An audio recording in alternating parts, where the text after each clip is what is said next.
नमस्कार दोस्तों, स्वागत है आप सभी का आपके अपने YouTube चैनल सक्सेस मंत्रा बाय दीपक राय। दोस्तों, उत्तर प्रदेश दरोगा भर्ती 9,500 से अधिक पदों पर बम्पर भर्ती है और एक सुनहरा मौका है आप सभी छात्रों के लिए कि मेहनत से लगन से तैयारी कर लें तो आपके कंधे पर डबल स्टार जरूर होगा।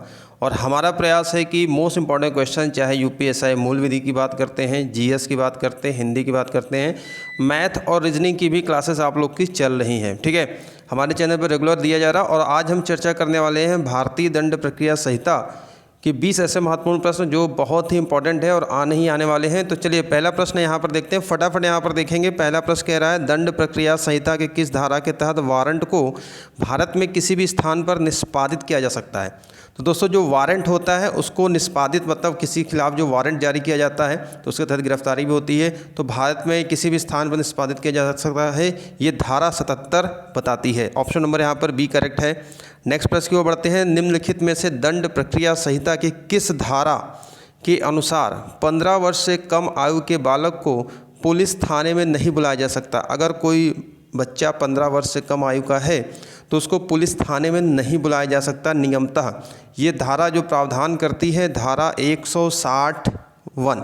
ठीक है, ऑप्शन नंबर यहाँ पर डी करेक्ट है। अगला प्रश्न देखते हैं। अगला प्रश्न कह रहा है, किसी स्त्री की गिरफ्तारी सूर्यास्त के पश्चात तथा सूर्योदय से पहले की जा सकती है। यानी कि अगर कोई किसी फीमेल की गिरफ्तारी करना हो तो सूर्यास्त के पश्चात तथा सूर्योदय से पहले की जा सकती है, किन परिस्थितियों में। तो देखिए यहाँ पर जो सही जवाब होगा, महिला पुलिस अधिकारी असाधारण परिस्थितियों में प्रथम श्रेणी मजिस्ट्रेट की अनुमति से। ठीक है, तो प्रथम श्रेणी मजिस्ट्रेट की जब अनुमति होगी, परमिशन होगा, तो महिला पुलिस अधिकारी ही उसे गिरफ्तार करेगी। इस बात का यहाँ पर ध्यान रखेंगे। चलिए यहाँ पर चौथा प्रश्न देखिए, दंड प्रक्रिया संहिता के अंतर्गत निःशुल्क विधिक सहायता संबंधी प्रावधान किस धारा में है। तो दोस्तों, भारतीय दंड प्रक्रिया संहिता के अंतर्गत निःशुल्क विधिक सहायता का भी प्रावधान किया गया है। साथ ही साथ आप सभी को पता होगा कि जब मैं इंडियन पॉलिटी पढ़ाता हूँ तो उसमें भी मैंने काफ़ी बार जिक्र किया है कि नीति तत्वों में 39A के तहत भी यह प्रावधान किया गया है। तो यहाँ पर दंड प्रक्रिया संहिता के अंतर्गत दोस्तों अगर हम देखें तो ये है धारा 304, ऑप्शन नंबर सी। और आप सभी छात्रों के लिए बता दूं कि यूपीएसआई में देखिए जीएस के सेक्शन से जो मूल विधि और संविधान से प्रश्न आएंगे तो मूल विधि से करीब 7 से 8 प्रश्न या 10 प्रश्न ही बनेंगे। इसके बाद बाकी और भी जीएस का सेक्शन होगा। आप सभी छात्रों के लिए यूपीएसआई के लिए मूल विधि की 1000 महत्वपूर्ण प्रश्नों की पूरा देखिए पूरी समरी है, जो मोस्ट इंपॉर्टेंट क्वेश्चन होते हैं अकॉर्डिंग टू सिलेबस पूरा फिल्टर करके बनाया गया है।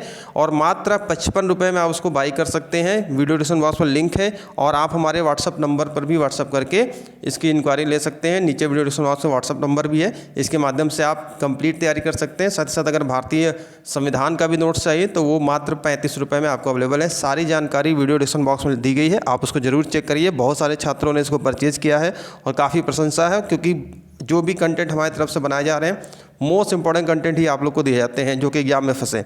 दंड प्रक्रिया संहिता कब लागू हुई। अब बात करते हैं दंड प्रक्रिया संहिता की लागू होने की बात दोस्तों। तो ये जो लागू की गई थी 1 अप्रैल 1974 को। अगला प्रश्न है छठा, देखिए डॉली एम्पोक्सिया को बताती है।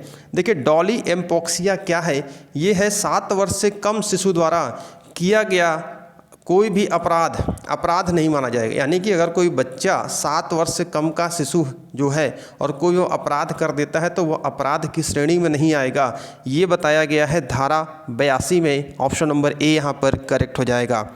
भारतीय दंड संहिता कि कौन सी धारा यह कहती है कि कोई बात अपराध नहीं है जो दुर्घटना या दुर्भाग्य से घटित हो।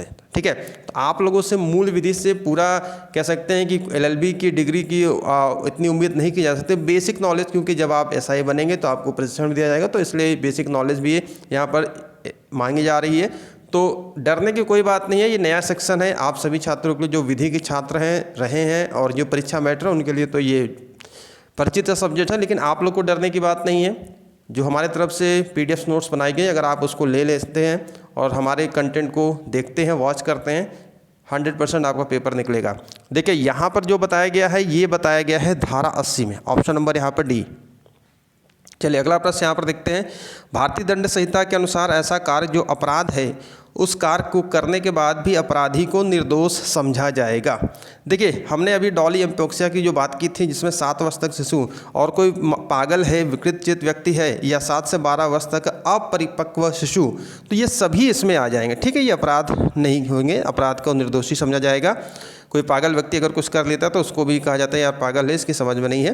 ठीक है, सामान्य आशय का प्रावधान। देखिए, सामान्य आशय का मतलब एक या दो से अधिक व्यक्ति या कई लोगों से एक ही, जैसे कोई कार्य करते हैं डकैती करना है, उसका मर्डर करना है, तो एक उन लोगों का उद्देश्य एक ही होता है। ठीक है, या अपहरण करना है, तो अगर कोई एक भी करता है और कई लोग हैं उसके साथ, तो सभी लोग को बराबर का दोषी माना जाएगा। और समान आशय का जो प्रावधान यहाँ पर दोस्तों किया गया है वह है धारा 34 में। ठीक है, धारा 34 में ऑप्शन नंबर ए यहाँ पर करेक्ट हो जाएगा।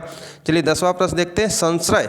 देखिए, संश्रय का मतलब आश्रय से है, तो संश्रय यहाँ पर अगर देखेंगे तो किस धारा में इसका वर्णन किया गया है, और संश्रय का दोस्तों धारा आपका 52। ठीक है, 52 ए में इसका वर्णन किया गया है। ठीक है, ऑप्शन नंबर यहाँ पर सी करेक्ट है। उसकी फ्री पीडीएफ अगर आप लेना चाहें तो हमारे टेलीग्राम से जुड़ जाइए और उस 1000 महत्वपूर्ण रामबाण प्रश्नों की पीडीएफ नोट्स को जरूर बाई कर लीजिएगा। नाम मात्र का शुल्क है, केवल टाइपिंग का शुल्क आप लोगों से लिया जा रहा है, और जो भी चीज़ें हैं आप इसको जरूर पढ़िए। शब्द कपटपूर्ण को परिभाषित किया गया है। देखिए, कपटपूर्ण को शब्द को जो परिभाषित किया गया है ये धारा 25 में किया गया है। किस में किया गया है? धारा 25 में किया गया है।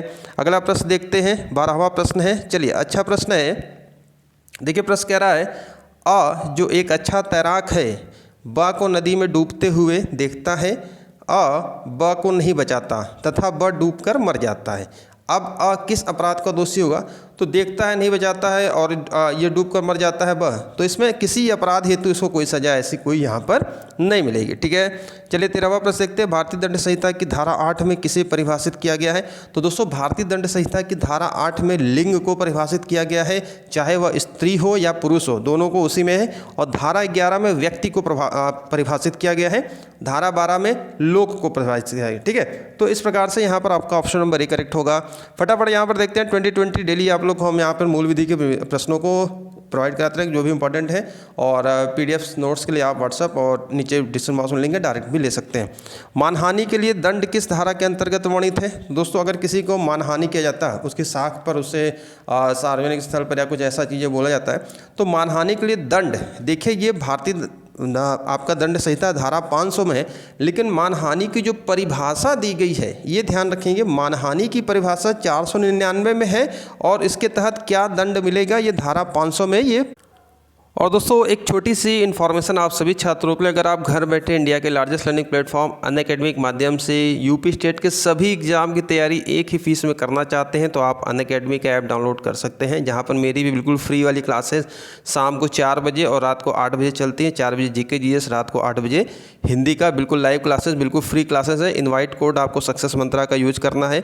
और यहाँ पर देखिए सारे फीचर्स की अगर हम बात करते हैं, जो आपको यहाँ पर फीचर्स मिलते हैं, जो बैच कोर्सेस हैं, अगर आप Hindi literatures UP PCS mains के लिए अगर आप इसको सब्जेक्ट एज ए ऑप्शनल रखना चाहते हैं, तो देखिए इसका बैच स्टार्ट हो रहा है 16 मार्च से, और अमरनाथ गुप्ता सर इसको पढ़ाएंगे। साथ साथ प्रीलिम्स का बैच है, यूपीएसआई फाउंडेशन का बैच 24 मार्च से स्टार्ट हो रहा है।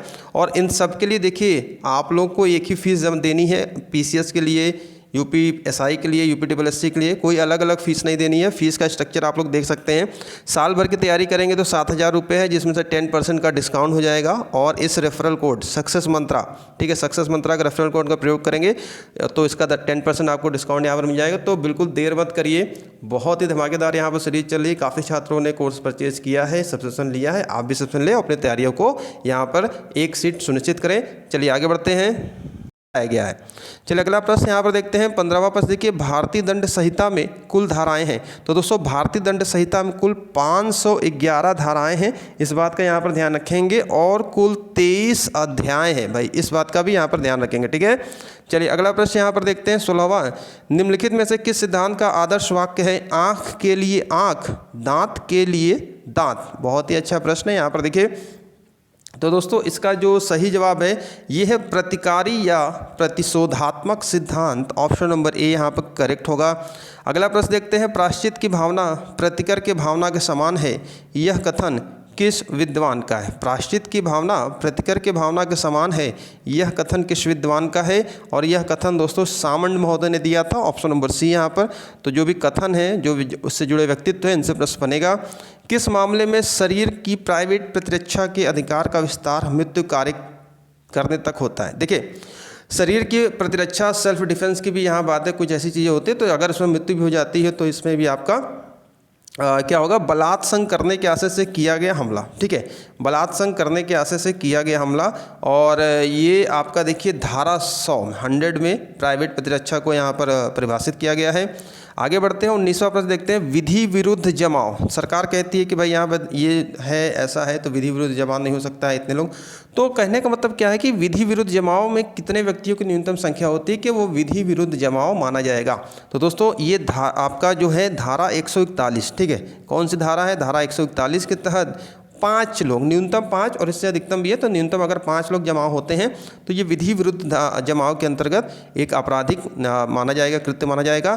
चलिए आज का आखिरी प्रश्न देखते हैं। 2020 प्रश्नों की सीरीज हम आपको देते रहेंगे, साथ साथ सारे सब्जेक्ट टॉपिक्स का हमारे चैनल पर आप लोगों को क्लासेस दी जा रही हैं। लाइव क्लासेस मैथ और रीजनिंग की 5:30 बजे, 6:30 बजे, जीएस की दोपहर 2:30 बजे मैं लेता हूँ, और रात को 9 बजे हिंदी क्लास होती है। ठीक है, और रिकॉर्डेड वीडियो भी आप लोग को यहाँ पर मिल रहे हैं। आखिरी प्रश्न है, मिथ्या साक्ष्य देने के लिए के लिए भारतीय दंड संहिता की किस धारा में दंड की व्यवस्था है? तो दोस्तों मिथ्या साक्ष्य मतलब झूठा प्रूफ। ठीक है, तो इसको देने के लिए भारतीय दंड संहिता की धारा 193 में यह व्यवस्था की गई है कि ये क्या है?